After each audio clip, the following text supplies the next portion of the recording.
Update muna nga tayo sa mundo ng basketball sa Gilas, Pilipinas. Si Coach Tim Cone may inamin nga patungkol sa NBA dreams ni Kevin Kembao, samantalang ang Gilas, Pilipinas pinakilala na ang kanilang bagong jersey design. Ngunit bago nga tayo magpatuloy, pakipindot naman ang like, subscribe at ang notification bell para updated ka sa aking susunod na i-upload. At pakipollow na rin ang aking Facebook page na Pinoy Viral Sports Official. Maraming salamat.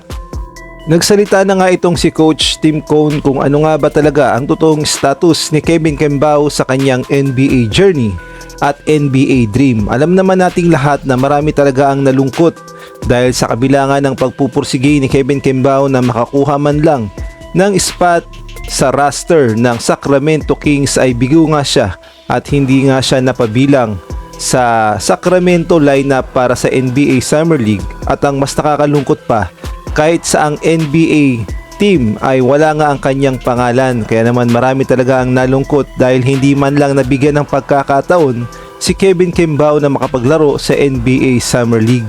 Ngunit ito nga ang malaking good news dahil nag-update si Coach Tim Cone kung ano nga ba talaga ang status ni Kevin Kembao sa NBA at kung may pag-asa pa ba siya na mapansin man lang ng mga NBA scout. At ito nga, siguradong matutuwa ang lahat dahil hindi pa pala tapos ang NBA journey ni Kevin Kembao, bagkus ay nagsisimula pa lamang at ay naringayan mismo kay Coach Tim Cone. At ito nga, lumabas na ang report. Ang sabi nga dito, Kevin Kembao returns to Gilas, Pilipinas remains uncertain as he workouts from 5 NBA teams in pursuit of a NBA Summer League spot. So lumalabas na may tsansa pa si Kevin Kembao dahil kailangan niyang magpakitang gilas sa 5 NBA teams na kanyang pupuntahan at kumpirmado na nga yan kay Coach Tim Cone. At ito nga ang kanyang sinabi.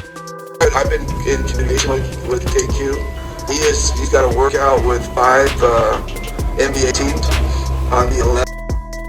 So malinaw na ang lahat na hindi pa tapos ang NBA journey ni Kevin Kembao, bagkus kahit nga wala siya sa lineup ng NBA Summer League ay may 5 NBA teams pa pala ang nakaka-interesado sa kanya at kailangan niya lamang magpakitang gilas sa harap ng 5 NBA scout upang malay natin mabigyan siya ng pagkakataon na mabigyan ng spot sa NBA Summer League.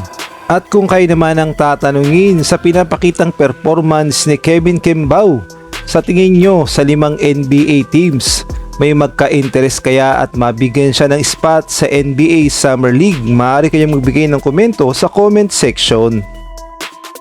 Sa ibang balita naman, inilabas na ang official jersey ng Gilas, Pilipinas na gawa ng kanilang bagong outfitter, ang Adidas. At ito nga yung mga sample ng jersey na gagamitin ng Gilas, Pilipinas sa FIBA Asia Cup. Mayroon niyang kulay blue at mayroon din kulay white.